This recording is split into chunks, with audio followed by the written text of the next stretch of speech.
everybody. This is the Canby Traffic Safety Commission meeting for April 12th, starting at roughly 8:30 or so. Good morning and welcome, everybody. We'll start with going to introductions, going around. My name is Bob Camera. I'm the humble chair of this group. I'm Jack Jones, I'm the secretary. I'm Deanna Ballcard, Vice Chair.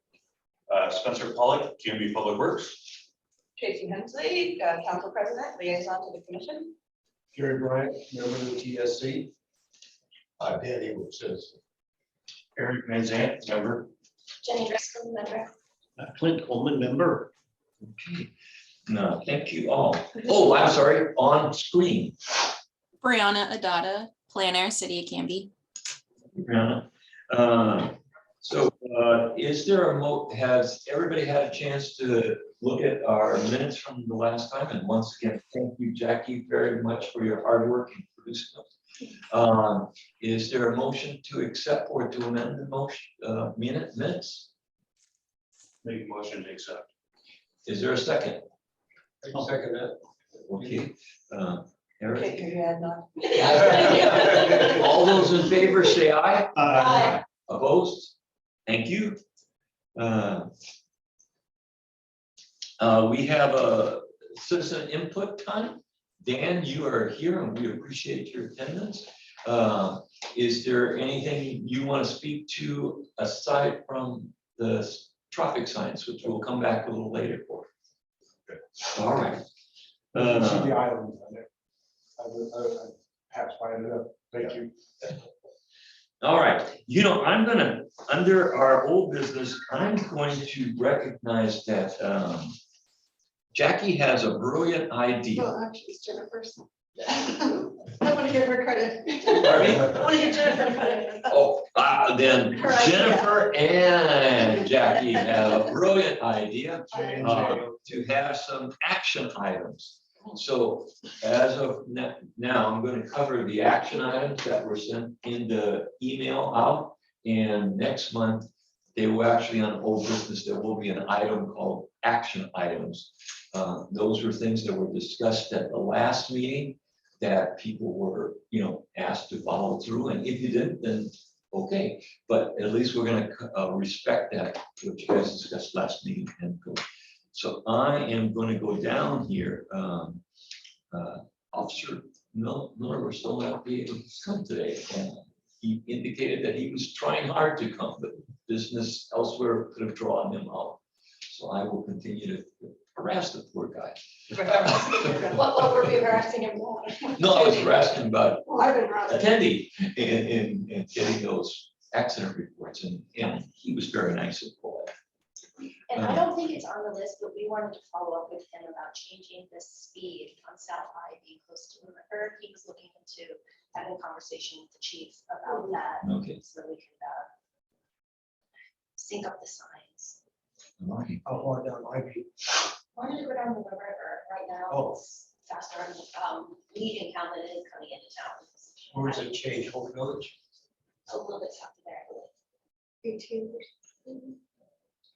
We were for you. Right now, there's a difference. It's 25 until the light on Ivy, South Ivy, right If you're coming into town. in town, and then from the light sort of out to the river. I think it's past the light a little bit.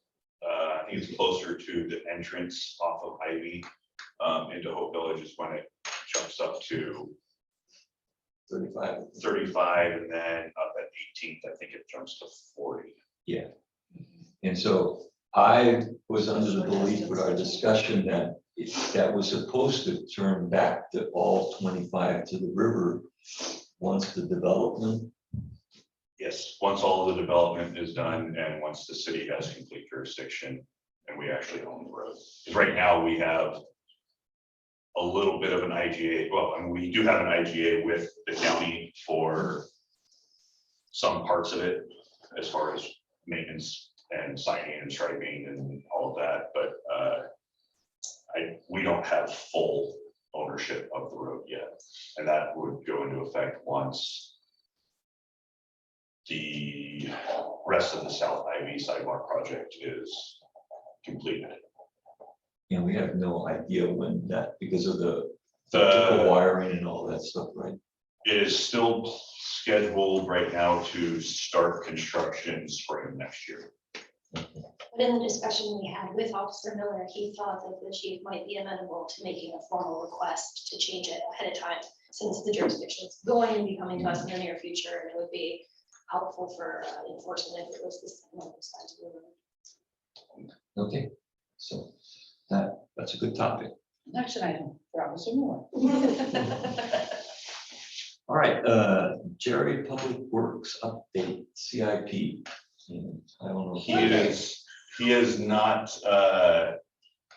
available this morning. Okay, And I didn't get a chance to talk to him about I will follow through. where we were on the CIP from last month, so. Yeah, and I just needed to, I'll check with him because I was wondering, last month, you guys had a very great discussion regarding the CIP and getting some targets done. And I wanted to know if he needed a formal letter from us encouraging those recommendations, you know, from us. From what I understand, I'm gonna paraphrase it because there was several projects that were highlighted that were highly recommended. Some of them included, catch me if I'm wrong, okay?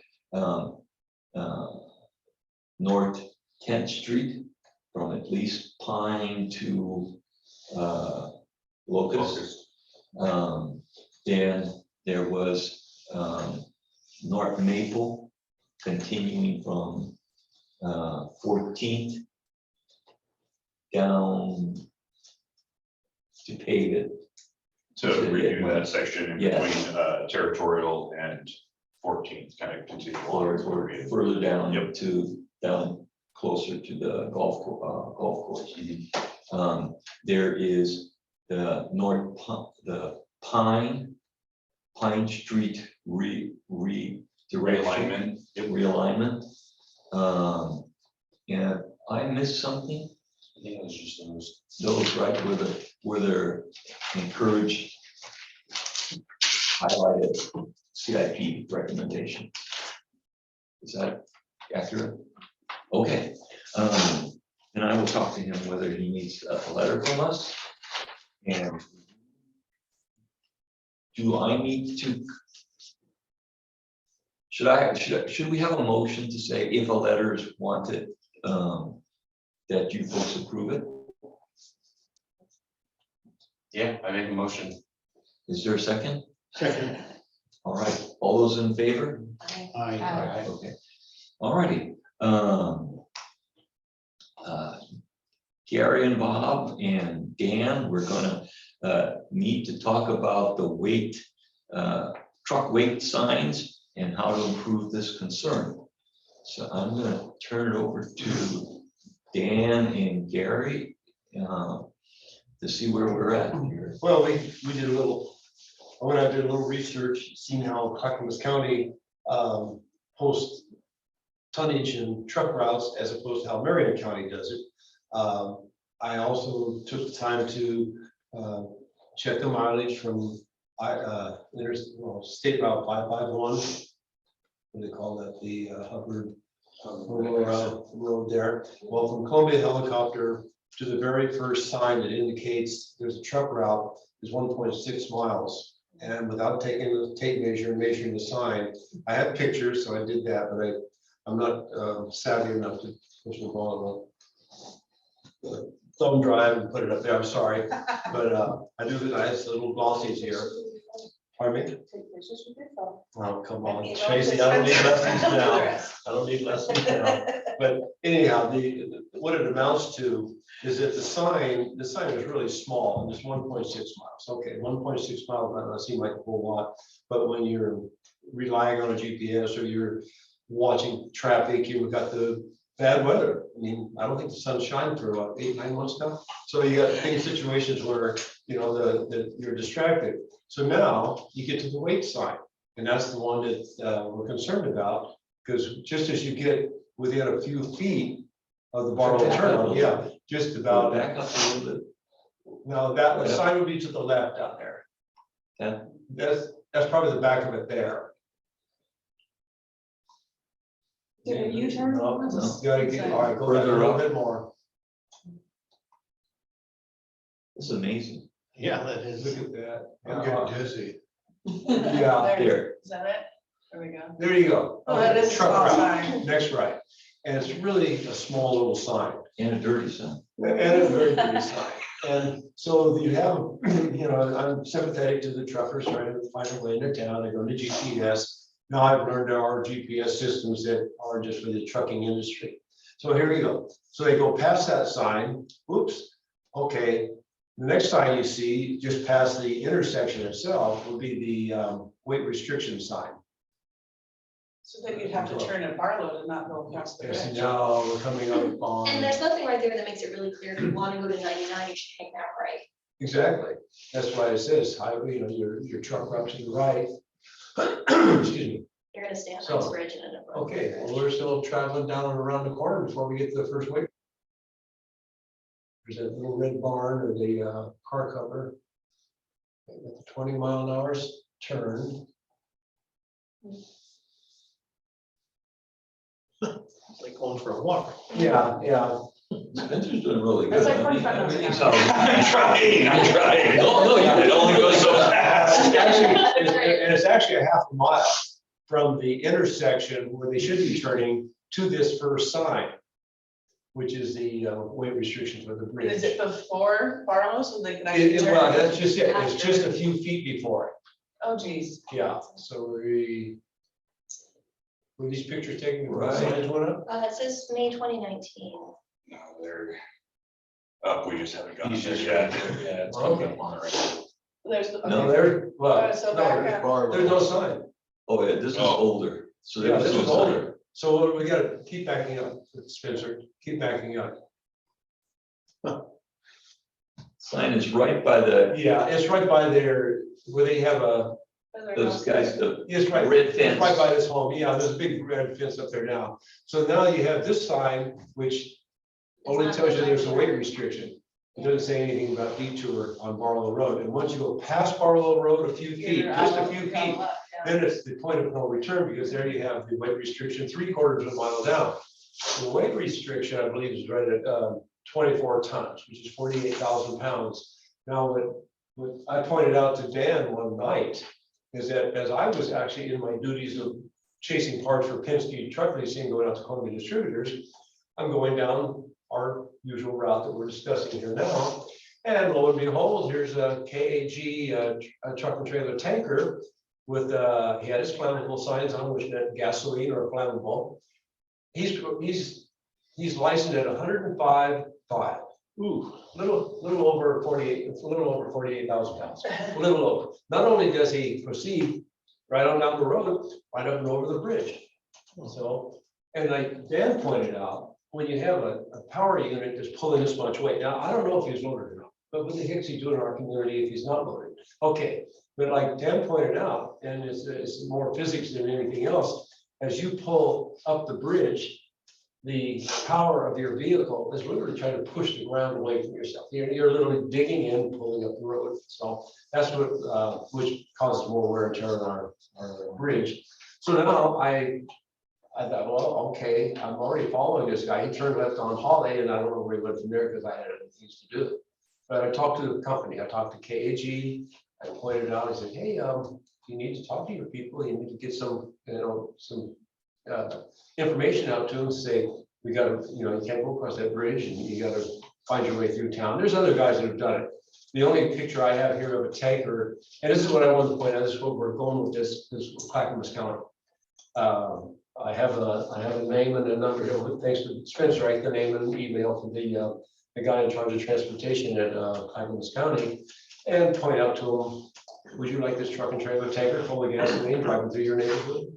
So we need help from you to, to get our post, signs posted, that sort of thing. So anyhow, that was the homework. Then go ahead. Yeah, and there's a couple of other things with this too. If the truck makes it this far, as we see it in this picture, to make the right-hand turn onto Barlow from this point, is almost an impossibility. He's gonna have to swerve all the way over to the power station Oh, yeah. to make that turn. That's way too. So the importance is coming in, number one, as you're saying, having gasoline tankers or any flammable tanker, when you come across Knightsbridge, you're in neighborhoods, you're in a school zone, we don't want trucks coming through there. The thing we're gonna have to do is get with the city council, we're gonna have to put in some kind of an amendment to get this Knightsbridge piece of this taken off the truck route. Right now, in our TSP, Knightsbridge is a truck route. I remember we had a great discussion about this years ago when we did the TSP as to whether or not that should be. We need to change that because we need to direct the traffic from the light that we were at and pictures back down the road. And we need to have the trucks turn on, what is it, Art? Yeah, on Art, continue on to Barlow. So there needs to be a sign at that light that says trucks must turn to the right here.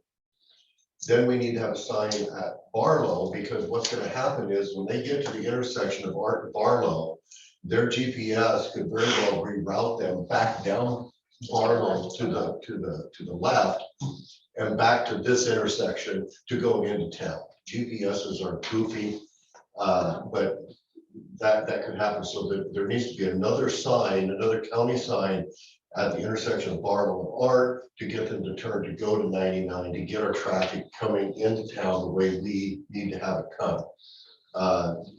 And so we need to partner with the county and get these signs. They should be 4x8 signs. They should be big wording. And they're probably, in my opinion, there should be one up somewhere in the vicinity between the airport and where the hill starts to come down up by Fur Point, up in that area there.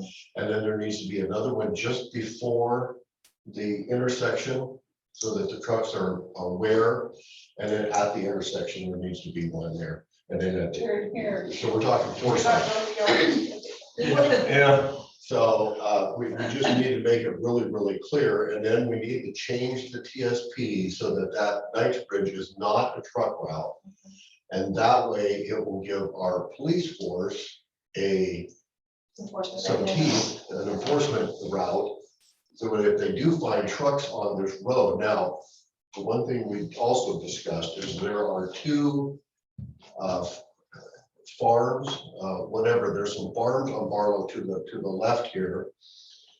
And there's a trucking, did you say you knew the fellow there at the? Well, he's involved in trucking somehow. He has a car carrier there, he's a semi, he's got some. So there needs to be an allowance there for that, but that's the gist of what we were talking about to get these trucks. Because it's just becoming more and more frequent that they're taking this route in town. And these signs need to be orange with black lettering, so it really is Orange is for construction, temporary construction signs. yellow.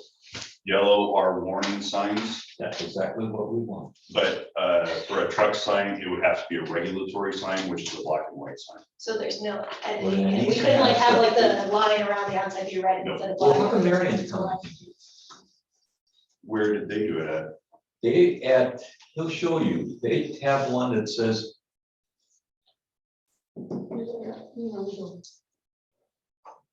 Marion County.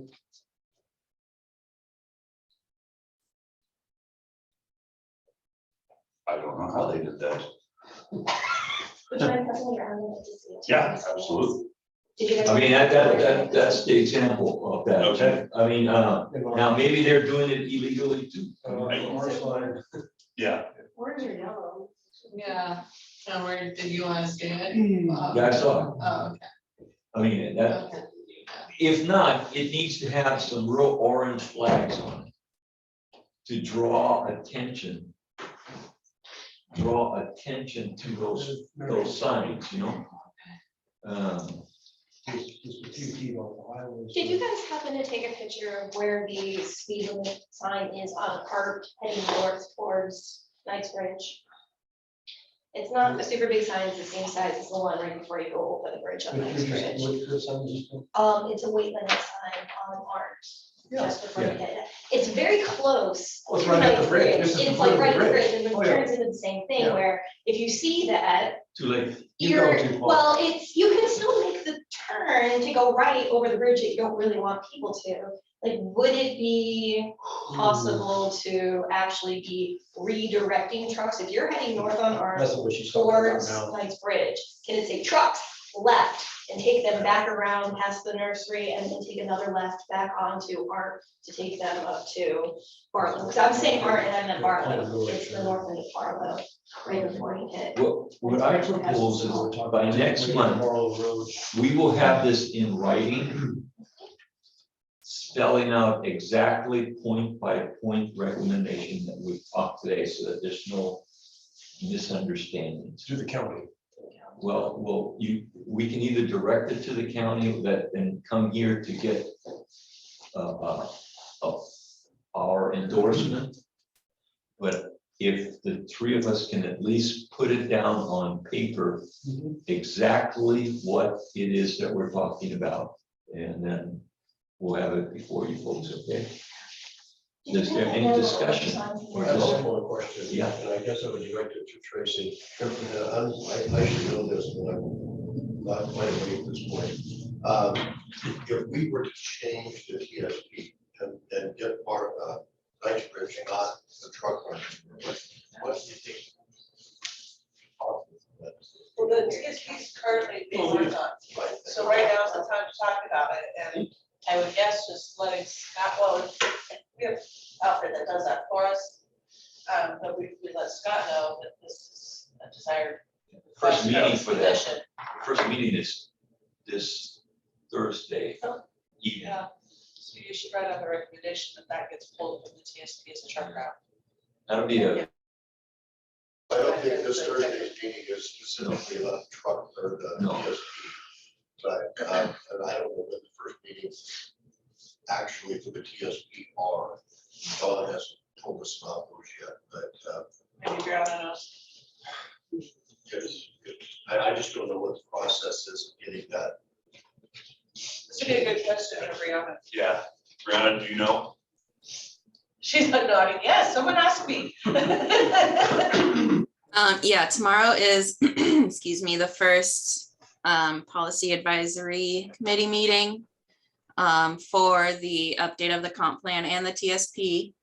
I will recommend you don't bring specific project recommendations to the first meeting. It is going to be more overarching than that, and there are 8 meetings set up with a very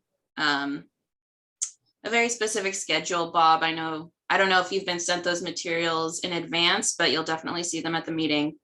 Okay. So I mean, we are in early days, but we are updating the TSP, and that meeting tomorrow is kind of the kickoff for the advisory committee. yeah, I gathered from the material that it's organizational. Yeah. You know, the first meeting is like giving us some rules about how to behave. Be nice. Correct. Be nice, be organized. I think that the problem that we should, and that's not really a problem, but that's something we need to try to keep in focus is that the TSP, any changes to that is gonna be out there. We're talking probably a year. Yeah. Before we're actually gonna make any changes to that. But in thinking about the bridge remodel that they've got planned and whatnot, if the county is going to have funding for these signs, they're not gonna be cheap. And placement of these signs, it would be really good to work in with the bridge thing. And I'd like to start conversations with the county so that they've got that budgeted in as a piece of this bridge thing, if possible. My hesitation is going to be that the county is not going to want to put up those kind of signs saying truck route this way if we still have Knightsbridge as a truck route. So maybe, Brianna, is there some way that we could facilitate that ahead of time as just a change we would make to the TSP? No, I don't see an avenue to be project specific about a change, kind of in advance of a holistic change. I don't know how we would do that through the TSP. It sounds like something more you'd have to bring to city council. Sounds similar to what you were talking about earlier with something.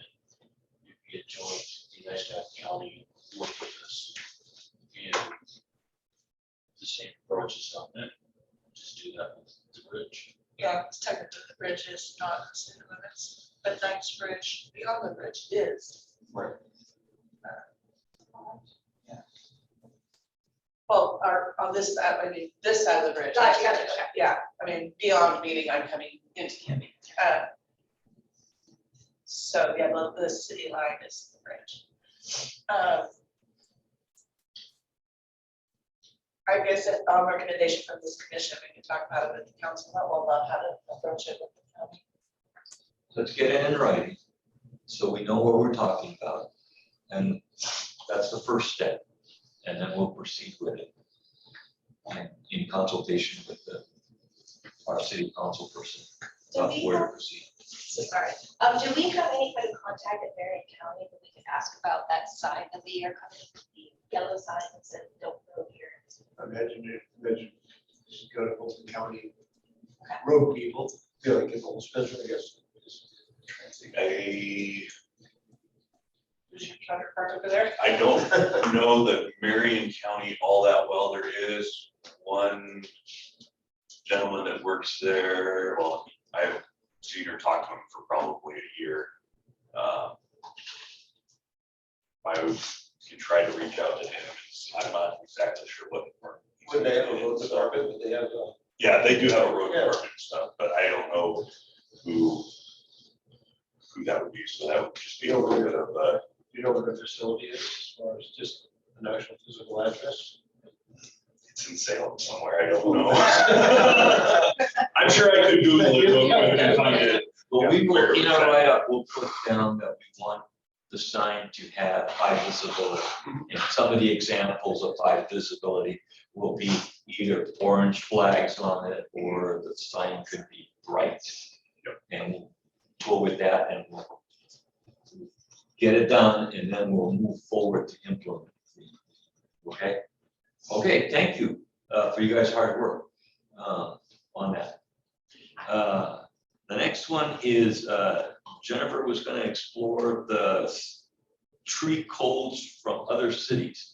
And So full disclosure, I did not 100% realize I had promised I was going to look into it. So I inquired if we wanted to know more, what would be the path forward? Which is look into other cities. So I can do that, but I'd be kind of curious if you guys had any cities in mind that you would say, it seems like they really have themselves together with the way they take care of their trees. Like when you are in other areas, you're like, oh, you know. Yeah, what do they? Well, I think they chop down most of their trees and then pieces that people don't do anymore. But yeah, I mean, I can just look at neighboring, like who's most close to us, like Wilsonville and Oregon City. Maybe we like say Westland or Lake Oswego does in terms of trying to keep as many trees as they can. So those were kind of the top ones that came to mind for me for those four. Was there a city of trees? I remember seeing signs saying city of trees. I believe it's Beaverton that has that slogan, is city of trees. At one point, Lake Oswego was certified as I think like a Lakers, tree city USA. yeah, I think one way to look at this is to look at where a city has lots of trees that they have to cope with that are possibly going to fall down on roadways. Yeah. And Lake Oswego jumps at me, especially the old part of town. I will say, I believe it was, I might have brought this up in the last meeting, I don't remember, but I believe it was right before the last meeting. I did get a phone call from a gentleman that worked at the city of Lake Oswego, and he was asking what our tree situation was and how we handled Our it, because non-existent. they were trying to look into what other cities were doing as well. So they might be a little bit ahead of us as far as trying to come up with different ordinances and stuff. Yeah, I'm actually really curious what they're doing because seem to have one of the more comprehensive and almost maybe aggressive isn't quite the word I'm looking for, but forward tree saving and maintenance codes. And it seems like a lot of people that they're recently very upset about how many trees they're taking out in development, that they're not even trying to save stuff on perimeters. They're just like, they're putting in some tools there that's definitely created some kerfuffle. Legos, people seem more concerned about pickleball courts right now. Oh, it goes to. Oh, did it? It was too noisy for the neighbors. So are you, so are you gonna look into Lake Oswego? And you may want to look at Portland, because there's always articles about Portland charging somebody for a tree falling in. I don't know what they're, I don't know if they are They a good actually have example a of. division, because we're talking about the trees, ice storm, and how Yeah. in the city, there's an actual division. So we may just want to look at that. Yeah, I'll throw out Okay. some feeler emails, look around a little bit, and you guys know things. Yeah, one of the things, and maybe Spencer can look into this or tell us what this is. If a tree was to fall down, Who would hear it? we would hear it. Who gets charged for the cost of the fire department and the public works having to respond to clear the roadway? The property owner or the taxpayer? It would be more so the taxpayer. So how it currently is if a tree falls into the roadway, typically Public Works would get the phone call to come and open up the road. If it's done any property damage to any private property, kind of stage practice is that it is on the homeowner to at least remove the parts. Like if a tree fell on a car, the city wouldn't go and Yeah, that's liability. remove, Yeah. yeah, it creates a bunch of liability for the city that we would be taking ownership. But there has been times where if a tree does, or if a limb or something like that does fall into the street and it just fell flat into the street, it was just that, then the city would go and just clean up the debris and then leave. And bless you guys' heart for doing it. But there is no incentive then for a homeowner to maintain the droop branches. Right? I mean, Yeah. that sounds kind of, Seems like the simplest fix would be to institute a policy of billing the property owner for your services. well, that's what I'm thinking. I mean, if Seems like the, the cleanest, easiest way to fix it. Can I ask a question? Yeah. Are you guys equipped to evaluate a tree like a? We're not, we don't have a certified arborist. We, We have it for like 10 years, right? yeah, it's been a long Since we left. time since we've had an actual certified arborist. What we can do is for any city-owned trees, we can't hire an arborist to come out and assess our trees. But as far as hiring an arborist to go and assess private trees, I don't know how that would work. Because I think we would have to have something that you can point to that says, we have some kind of authority who said you weren't taking care of your tree, it fell on public property, therefore it's your responsibility to clean it up. well, I mean, I just think there needs to be a little bit more incentive for an owner to take on the cost of cutting some of these branches down. If there's no incentive, then who the hell cares? I mean, just let it fall, the city will come and clean it up, and then, And we go about their merry way. and I'll go my merry way. I mean, and it's like, And even if a tree fell on somebody's car, that individual, it would be their insurance, their paid for it. yeah, so I mean, so Yeah. so we're sitting on some next ice storm. Okay, Well, obviously, utility companies come in, clear trees that fall across lines. We've learned that lesson the hard way many times. Yeah, and I expect the utility companies to operate the same way. If a tree had fallen on their lines, they go and clean it up and they don't pass the charge on to the. Typically what the utility company will do is they will remove the tree from the line Yeah, and then Leave all the crap. leave the majority of the debris for the homeowner. Right. There are some instances where they will haul some of it off. Yeah. But for the most part, it's always left for. yeah, but that still doesn't solve the problem that the tree already fell and tons of people lost power and things like that. Yeah. And I'm not talking about those circumstances where it's on, the tree looked healthy and it just, And speaking from experience, it's always the tree that looks healthy and it's the tree that looks like it's in bad shape. Those ones seem to stand for forever. Yeah, right. And then it's the one that you're like, oh no, that's a perfectly good healthy tree. And then that's the one that has the issue. So okay, Yeah, and it's not just ice storms. I had a huge branch fall in the backyard during heat. So. Well, the PGA just had 3 trees. Okay. well, I'm gonna think about this and I'm gonna come back with it. That's your action item. Okay. Yeah, my action is, I will come up with an action thing about possibly having for discussion that if a tree falls on the roadway and Public Works has to come and clean it up, that the cost should be, I won't argue on that. That's a good point. sent to the owner. I mean, that would provide some incentive for people to look at these, to do it on a timely manner, because you can probably get a contractor to do it a lot cheaper than if Public Works was to log down all the time and overtime costs that they have to register when they have to respond to an emergency. It would be very expensive. Would the city maybe be able to contract Okay. with an arborist to offer like not a discounted rate, but just kind of like a city arranged rate to residents if something came up, like we could say, code enforcement says, hey, we have this code, looks like you're not following it, you need to get somebody to take care of that. You can use the city arborist, they'll charge you X, or you can find somebody yourself, but it needs to be done, in 30 or 60 days or something.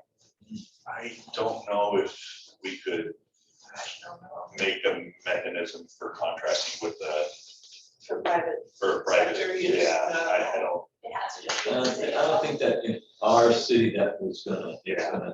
fly too far. I just figured I'd ask, like, I just got that. Okay, Oh, yeah. moving on.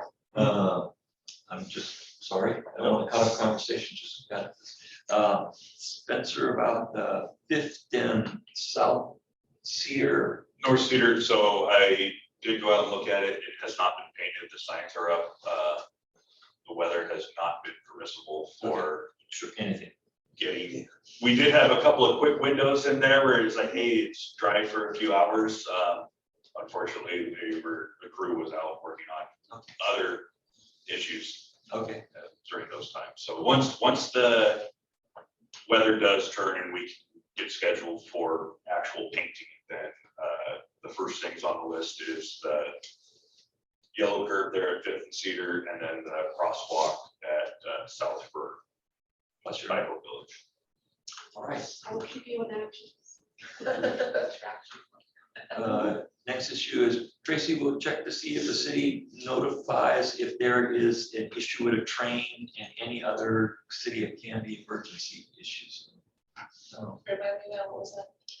I was behind that one. I was Okay. curious, like if, I had asked if perhaps the city could set up a emergency procedure for all of the different groups, like for the council, the mayor maybe, and for fire and for police and for public works, that if we needed to put out an emergency notice on telephones, because there was like a major issue with the Right, trains. kind of like what Malala does with their texting. Yeah, and somebody could like put out something to. And to be fair, we haven't had a council meeting in a month, so. No, that's okay. I mean, but that was behind it, was just, okay, I'll put it on here Emergency to, bring up at next week's meeting. alrighty. emergency. And then Jackie, we're gonna check with Alicia Miller and we're still. Yeah, I checked in with him and I'm still waiting. Okay, all righty. Those covered our action list for last time. And some of the other things that are on the old agenda, like accident data, that's still pending because we didn't get any updates. Because there's just such a And then, small amount of data that I need to. and then, two other things, you guys did talk about on Northwest First and Ivy, or no right turn Right only, turn. and, but there was no resolution or that I could hear. I listened to the meeting and I just didn't, Oh, right, right there. and maybe that there is no resolution. So Jerry spoke with a couple engineers on this, and engineers said that the only way we could even think about putting up a right turn only here was to do a full-on traffic study and go off of whatever the traffic study would recommend. So it would be whatever the cost of a traffic study is. That's the project in the TSP. Yeah, those project specific. Yeah, so that one, it was not as easy as just trying to implement the change ourselves. That one would have to go through a full, Because of how the volume of traffic. and how it's designed and everything. Well, we can ask Brianna, she might have a sense of what they cost, because she sees the projects coming through that have them. She's fine. I'm mute. Brianna? I'm sorry, one more time.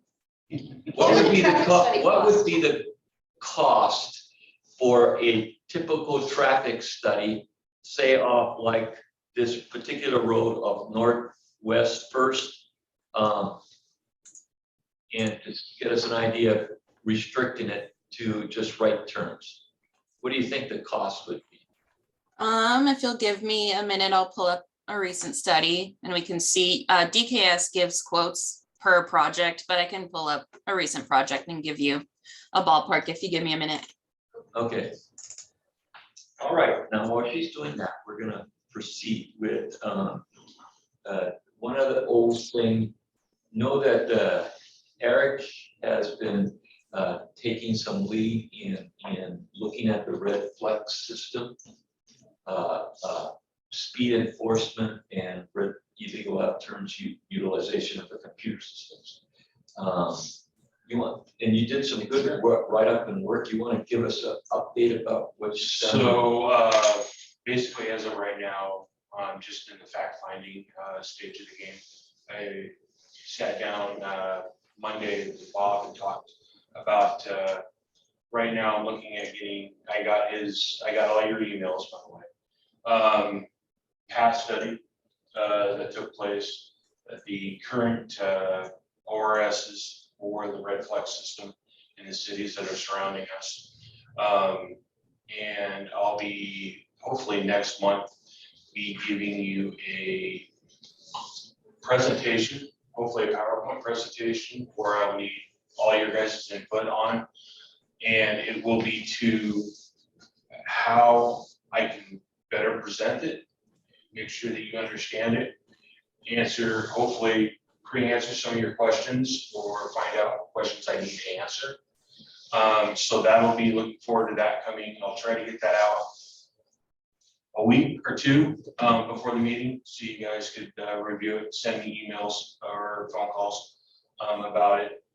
And then hopefully, once that takes place next month, it'll give me another month to take everyone's input, formulate it, calculate it, and develop it into a master presentation, have everyone sign off on it, and then we'll submit it to the council to get their input on it.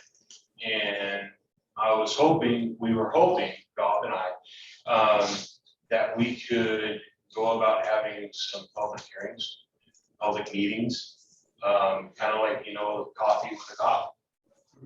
Coffee with the traffic safety committee regarding the issue, and get a feel from them on what their concerns are, see if hopefully what my information and other information that you guys provide hopefully answers some of the questions, and then maybe we can move forward with presentation to the council. So that's where it is. So right now it's early fact-finding information. Look for the PowerPoint presentation. And Is the hope in the end that we would actually have the city not just review it and approve that it could go in, but that it would go in? Or are we still just trying to get that initial approval from the city so that if it gets revisited in more detail later, we already kind of have that signed off on? The ultimate goal is to give council and PD a tool in the toolbox. So they have it if on the forward. They have it. But just that. And it needs to be done, because as of right now, the current information that I've been able to follow up with ODOT and Oregon City Mayor and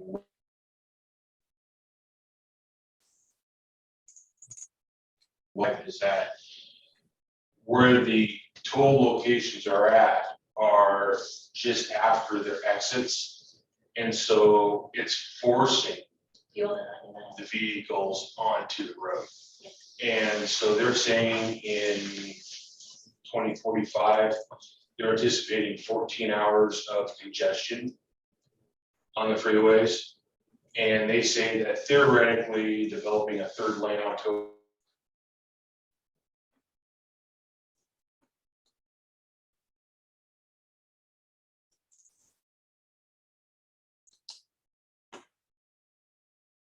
yeah, free to use it, no one's going to pay it. But anyway, so in other words, they're gonna force 12 hours of traffic Onto into the 43 city and 99. streets. on all the bastions. Yeah. So the ultimate goal of giving them a tool in the toolbox is that people are already gonna look at City of Canby and say, hey, you knew this was coming. We already have traffic issues, people running red lights, turning on red.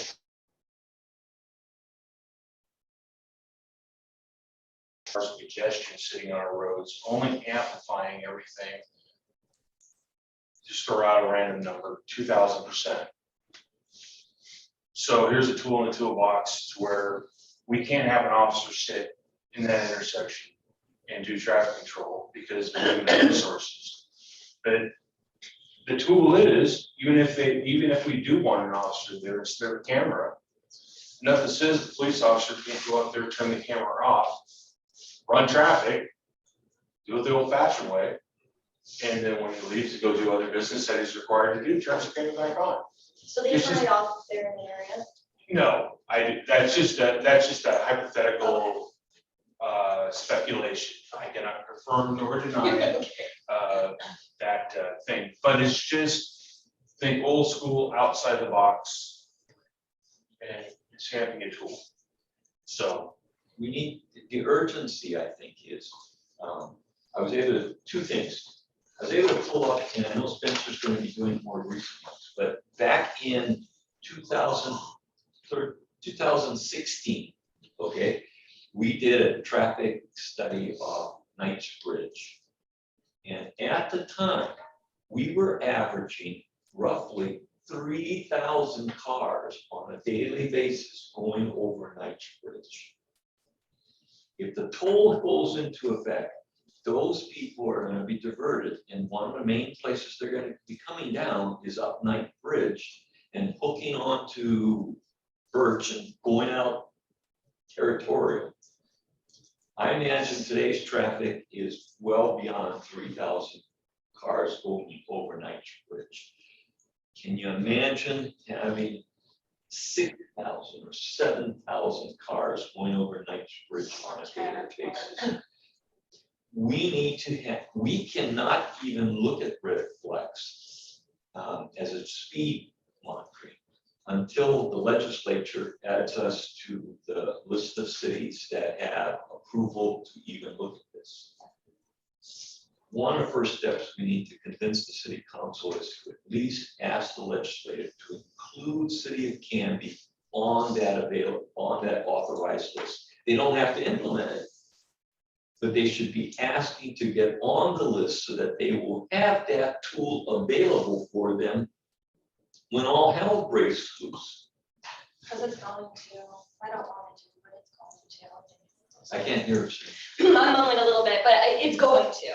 You know, it's going, all hell is gonna break loose if they put in those tolls. It's gonna get really bad really fast. Yeah. And they were saying that they were going to start intentionally redirecting traffic on the 43 and 99 while they're doing work before the tolls even get put in. So we'll see it ahead of the tolls if, you know. Well, Abernathy Bridge already has different lanes going on with construction along the middle. So what we're just saying to you is that there's some urgency about at least getting first step, which is to get us on the legislative approval list to have such a system if we choose to. And then the city can has the, you know, take the time to analyze that they really want it, you know. As you know, and I'm sure Clint will tell you, this is a real needed system to slow. And our goal is that the system generates no tickets. That's our goal. We don't want, this isn't a money-making effort. This is 0 tickets. That means that everybody is following the law.